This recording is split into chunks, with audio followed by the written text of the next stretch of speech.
And I ask people all the time this question. As you get up each day, answer this question. Are your best days behind you or ahead of you? Because I believe that we are the people that will direct and dictate that. Hi, I'm Joshua Carlsen. In today's Ask an Expert segment, I'm going to be sitting down with Jack Daly. He began his entrepreneurial career at age of 7 and has gone on to launch over 6 successful businesses and is currently writing a book. What's interesting to me about Jack is he believes that his best successes are still yet to come at the age of 71. Let's get started. So I love origin stories. You've had a long and illustrious career that to me seems largely driven by drive. And so I'm curious, was there a moment in time in your childhood or maybe in your beginnings where, this was the epiphany, this was the moment that really solidified that? Or was it something that grew? And a subsequent question is, do you think drive is binary? Do people have it or they don't? Or is it something that they can actually work on and develop?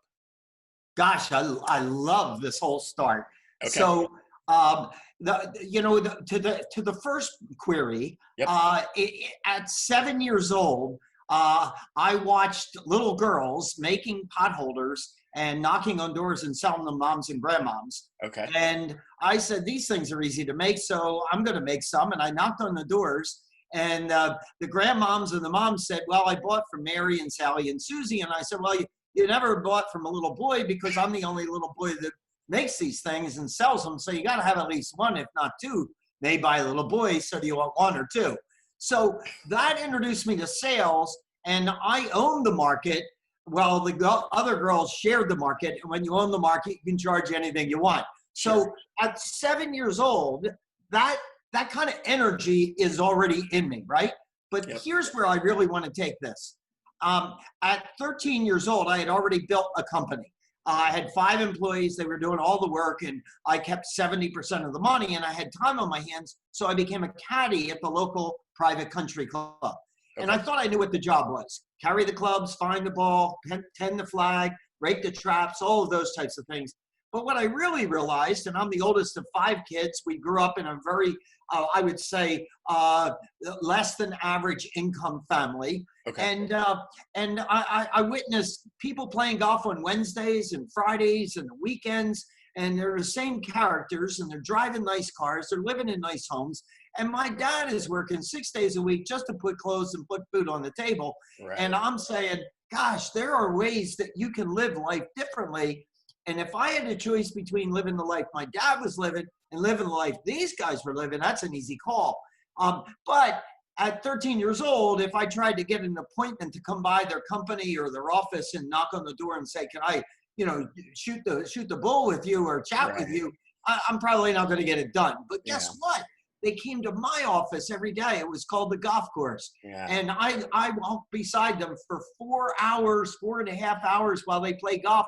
And I would just ask them the questions. Hey, I'm really impressed with you. How did you get to be who you are? What things did you regret? What things would you recommend? What would you tell a 13-year-old that has high aspirations of himself, wants to be a business owner when they grow up? What would you tell me to do? What would you tell me to not to do? And literally, I heard common threads like you got to have your goals. There can't be too many. Put them in writing. Give them to other people. Put a date when you're going to get them done. All of these pearls came out of these conversations. And I literally, at 13 years old, built a life plan, financially, professionally, education, and family, of what I was going to look like at 30 years old. Then I had a destination in each of those 4 dimensions. And then all I needed to do was build 1-year plans. And if we had more time, I could tell you that my entire life was done that way, all the way through up until 30. And then since then, and in fact, I'm right in the midst during this pandemic, writing a book. Working title is called Life by Design, how I drove my life by design and instructing other people how they might be able to do the same. So that was the key moment, was the golf course experience and the interviews. Now, to your second question, is it binary? I have the gene in me that just says, let's get up and just go make the maximum out, right? Like I have huge energy for life, but I have witnessed transformations of people that didn't have it and finally got it. And I would use my son. So let me get very personal with the audience today. Sure. My son is 41 years old. When he was 25 years old, I did not think that he would live to be 30 because he was a serious methamphetamine addict, he carries 220 pounds very comfortably at 6'2". Looks like a bouncer.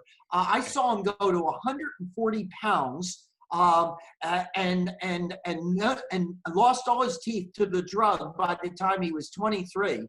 And he was in 3 jail systems. And he had no energy, no passion, no anything. And today, this day, June the 1st, when we're talking here, he is celebrating, as I am, his 16th consecutive year of being drug-free. He is a role model. He's a dad. He's a husband. He's a credit to society. And he did it, but with his passion. He found his passion. He found his true north. He found his direction. He found his energy. And he went on to build his own company as an entrepreneur and sold it in the secondary market. It's just a great, great story, an example that you can get it later in life. Sure. And it's not necessarily there when you first start out. Yeah. I think that's a great inspiration because I think a lot of people are struggling right now. And that's an extreme struggle that I've experienced firsthand within my own family. So I know exactly where you're coming from. So I do believe it's possible as well. And congratulations, 16 years. That's quite a milestone. Yeah, it's big. And I still remember the dark days, and we're always cautious about whether we're home free. Yeah. But he's a great guy. Fantastic. Well, you mentioned something that I think is really interesting. At 13, aside from having this gene, this drive that you have inside of you, you saw this opportunity, right? And so you recognized the lifestyle differences between the people that you were caddying for and the family that you were growing up in. And you realized, hey, I've got an educational opportunity over here. How do you think? Well, let me step it back. I think a lot of people maybe have opportunities like that they just don't see. So what is a good way that you can maybe encourage people to open their eyes to see these little micro moments that can actually be profoundly pivotal as far as the direction of their life if they just saw it, right? So it's the same person. Bob and Steve had the same opportunity. Bob saw it and Steve didn't, but it's the same thing. And life changing is it. Literally, that redirected my energy and my life. And it positioned me to go on and do some remarkable things in life, right? Sure. Here's what I think is what holds people back. They begin with a mindset that says, even if they saw it, the outside forces wouldn't be open to inviting them in. Okay. And yet, what I find is with an incredible number of successful people, we love people to tap us and say, hey, could you give us some direction here? Could you give me direction here? Could you help me with this and help me with that? My door is always open to that. And by the way, the younger a person is, the more excited I get about that. Right. Because gosh, I'm getting them at such a formative stage. But at the same time, and as I'm writing in this book, this working title of the book is called Life by Design. As I'm working through that, I put a chapter in there for the people that might be reading it that says, well, I'm 40 or 50 or 60. My time just missed out. Right. But Colonel Sanders built KFC when he was 76 years old, and Disney funded Disneyland in his 50s. And there's all of these examples of all different professions where people were superstars and didn't get there until a late arrival. I'm 71 years old, and I usually have more hair. 5 weeks ago, I was on a surgery table with malignant melanoma. And I'm now 100% cancer-free, but they took a big chunk out of my head, right? And so I'm growing it back. But here's what I would tell you with this incredible magical life, and I really view myself as having a magical life, like pinch me. Sure. I absolutely believe that what I have ahead of me is even more exciting than what's past. And I ask people all the time this question. As you get up each day, answer this question. Are your best days behind you or ahead of you? Because I believe that we are the people that will direct and dictate that.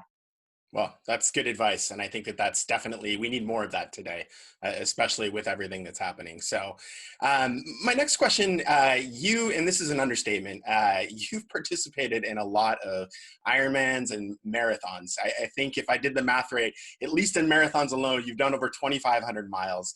That is profoundly incredible. And I know, having, I love athletics. I love being outdoors and pushing myself. How do you tell people to get the mindset? Because 26.2 miles, let alone one marathon, it's quite an accomplishment. And, it's a slog, right? Mile 1 versus mile 26 are completely different. How do you maintain that mindset to get you through from start to finish when at some point the odds seem insurmountable, or maybe not insurmountable, but it seems so far away, you don't know that you're going to be able to make it? Yeah, I lost my wife to cancer 2.5 years ago. Her name was Bonnie, and we were together since we were 16 years old. Wow. And there I went from her being 16 to seeing her pass away from pancreatic cancer at the age of 67. But I remember Bonnie always being nervous about me, especially during the Ironmans. At 58, I did not know how to swim.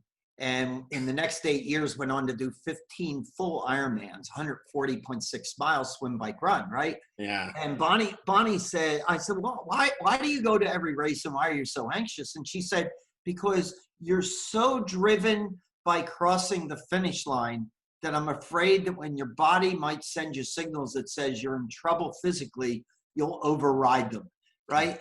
And to some degree, she was correct, because I am a driven guy and I'm so goal-oriented and so fixated that no matter what I've done in my life, there's always bumps in the road, and there's always hills and valleys, and there's always peaks and lows, and there's always that. And so I'm resilient because I realize how often I have fallen, but the key was to get up quickly and march forward, right? So, I didn't do my first marathon until I was 46 years old. And a few years before that, I wouldn't have been able to run a mile, right? But you run a mile and then all of a sudden you find yourself running a 5K, which is 3.1 miles. And I ran those for about 6 months. And then I couldn't find a 5K around, and I saw a 10K. So I signed up and I went, wow, that's more fun than the 5K. And then I evolved over to the marathon side, right? Right. And now have done 95 marathons, one in all 50 states and one in all the continents, et cetera, et cetera. It's just a given now. But in the beginning, you can't run a marathon on day one. 5 months ago, I slipped on one step and severed my quad tendon. Literally, I'm ready for the gym because I'm going to PT 3 days a week for the last 5 months just to get my leg to work. I couldn't even get it to work, right?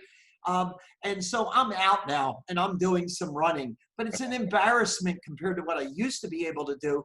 But I know that it's a moment in time. And I'm going to be in races. And my wife today, because I ended up hitting the lottery of life, and a 20-plus year client of mine and I found ourselves in each other's arms on August 18th of last year. But her name is Karen, and Karen and I 2 weeks ago just walked a half marathon. Her first and my first, making my way back. The time was terrible. But it was all about the finish, right? And that's what it's about. It's the finish. I can do that in business. I can do that with almost losing both of my kids. One, as I talked about with Adam, And Melissa, my 48-year-old, she has no colon. She had cancer and had it removed and had sepsis when she was in the hospital, came near death. And so we all, and no matter who you are, have massive struggles and obstacles thrown your way. Yeah. And the key is, okay, focus on that which I have control over, and don't worry about any of the externals. And that's kind of really what the answer is. So it's goal oriented, and then you understand that you're going to slip, you're going to fall, you're going to be tired, you're going to whatever. I built 6 businesses between 26 and 46 years old.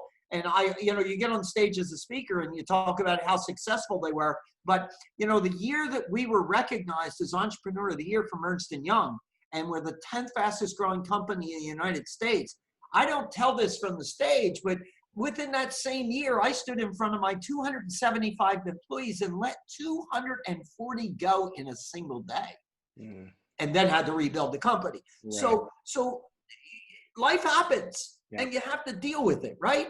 And, we're dealing with it now in a pandemic. But I'm going to focus on that which I have control over, and that which I don't, I'm not going to get wigged out about, right? Because what's the purpose? For sure. That's sage advice. I'm going to pivot now, and I'm going to go to definitely one of your strengths, which is sales. And so, there's a lot of different avenues, but, if we were to synthesize it down, what do you feel is the biggest mistake that most salespeople make today? I was on a tour in India about a year ago now. Okay. And I toured 9 cities and spoke to literally thousands of entrepreneurs. And in 4 cities, before I even took to the stage, guys were rushing up to me saying, "Hey, are you going to teach us some good pitches?" And I'd say, "You know what? I'm going to do better than that. You know what I'm going to teach you? Quit pitching. Quit it." People do not want to be sold. There isn't a person that will be tuning in on this broadcast that likes a salesperson who tries to sell them. Right. And so the biggest mistake is we barrage our prospects and customers with, let me tell you, throwing all of this data and stuff at them. And we haven't really assessed where their pain points are, what's going to bring them pleasure. We haven't taken control of the call, which is who the person who asked the questions is, the guy that's in charge of the call, not the guy that's answering the questions. Who is the guy who's asking the question? The person who asked the questions is in control. So if I could distill sales down to just 4 words, they would be this: ask questions and listen. That's it. Right. That's good. I think that the listening aspect is largely missed, right? I think people go into it with a mindset, hey, I have a product or I have a service, and so I'm going to explain all of these things, as opposed to actually listening to what the needs are to see even if the product is a viable solution. Because you may be spending an hour, could be a week, depending on the sales cycle, could be, months, and you wasted all that time. You should have been talking to somebody else because you didn't listen up front. Absolutely. And if you want the real gem, the majority of salespeople are selling to the logic part of our brain, and yet the majority of sales are done emotionally. Right. And they come from getting me out of my pain situation or finding a way to enhance my life in a pleasurable way, right? So I listen for pain and pleasure, but here's where I take it to a level where very few salespeople reside. And that is, I'll try to help them with their pain and pleasure, even if it means not my product or service. Yeah. Right? Because when you care more about the customer than you do about the sell, you will sell more than anyone else out there. Right. No question. Yeah, that's great advice. It's something that I was taught a long time ago.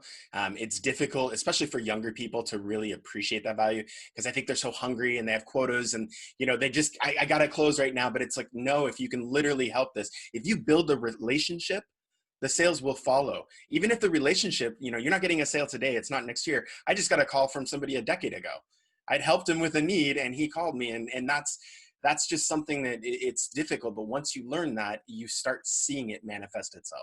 Well, let me show you part of the systemic problem to put salespeople that way, Okay. and you teed up, the youth or the younger sales type Sure. person, but which, by the way, I don't distinguish. I think at any age we have these issues, but um, but here's the thing: the management, the sales management side of the house is dictating quotas and pushing for numbers and measuring and reporting and by the way, I teach those people to do that. Okay. So we have to have a balance. All of that is good.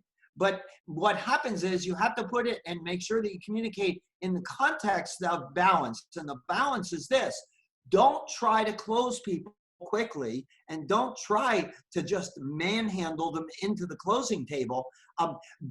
Listen with a heart that you care about them. And if you're calling on the right people, and you care enough about them, and you do that enough frequently, repeat and referral business is yours, not just on that call, for the rest of the time. And so that example you gave, Andre, of somebody calling you up 10 years later, that's my business. That's how I get hired all the time. Right. I saw you speak 8 years ago. Somebody referred you to me. When did they see me? 5 years ago. All of that is always out there. Yeah, it sounds like, I mean, a different way to say what you're saying is it sounds like by truly focusing and being, receptive and being pure to what those needs are, if you help in any way possible, that's a marketing plan, right? It's not a one that, mischievous. It's literally, it's a side, it's an attribute of what it is that you're doing. It's just going to come back. Look at it. Look at it this way. Go all the way back to the story I started with at 7 years old. Yeah. What I try to do is find out, is there a way for me to differentiate myself from everybody else out there, right? Yep. Because if you don't find a way to differentiate yourself, you're backed into a corner in sales where the only thing that you can bargain with is price. It's a very nasty path, right? Yeah. But the more you differentiate, the less comparable you are. Therefore, you own the space. Right. Okay. Well, so my last question I like to wrap with is, if you could time travel, right? You'd be much more successful than you are. But if you could, what's the one thing that you think after all of these years, you might go back and tell that 7-year-old, hey, here's something I think that could help you, grease the wheels a little bit more as you move forward in life? Okay, I promise I'm going to answer that, but yeah, I'm sorry, I got to take you on a bit of a windy road. Okay, I like roads. So I used to take my kids when they lived with me when they were younger, yep, off for an annual planning session over dinner at a nice restaurant, and I used some icebreakers. And one of my icebreaker questions was always this: there's a time machine, and you can get in the time machine, and you can go either forward or backward, and you had to come back to the present. So what I want to know is, what direction are you going in? Then I want to know, how long are you staying before you come back? And I've got 2 kids, a wife and I, and 3 out of the 4 of us went into the future. Okay. My wife went into the past. She was an artist and she wanted to go back during the Monets and all of that, right? Yep. But my son gave me an answer that I knew I was in trouble. And he was only 10 years old at the time. And he said, I want to go forward to when I'm about 30 years old, and I'm going to stay a couple weeks. And I said, well, tell me why all that? And he said, well, I'm figuring by about the time of 30, I could figure out whether I've got a nice car and a nice home and I'm doing well financially, or if I were a street person, and I'm broke. Well, when I come back, if I'm a street person and I'm broke, then I'm going to start to do my homework like you're always bugging me about, be serious about school. But if I'm a successful dude, then I can keep playing around. I mean, like, it was genius. It's very strategic. And scary all at the same time, right? Right.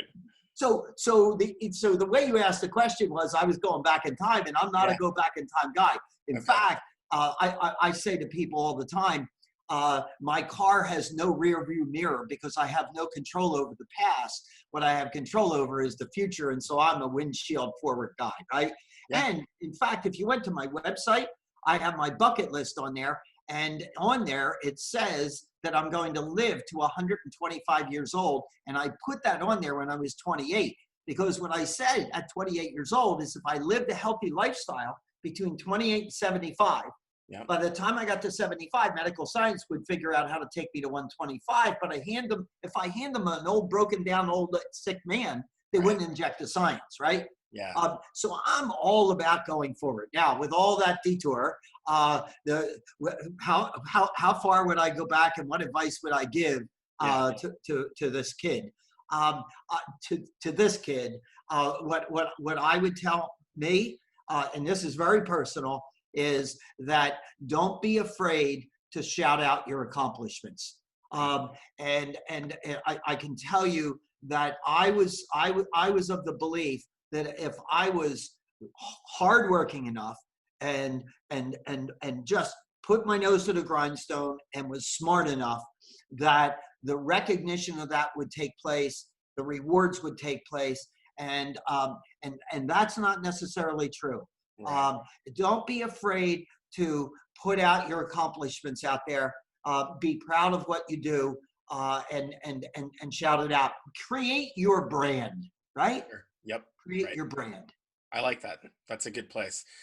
Well, so with this, I want to wish you, and I don't think I have to, but I definitely want to wish you the best with your book. I'm sure it's going to be great, and I look forward to seeing it come out.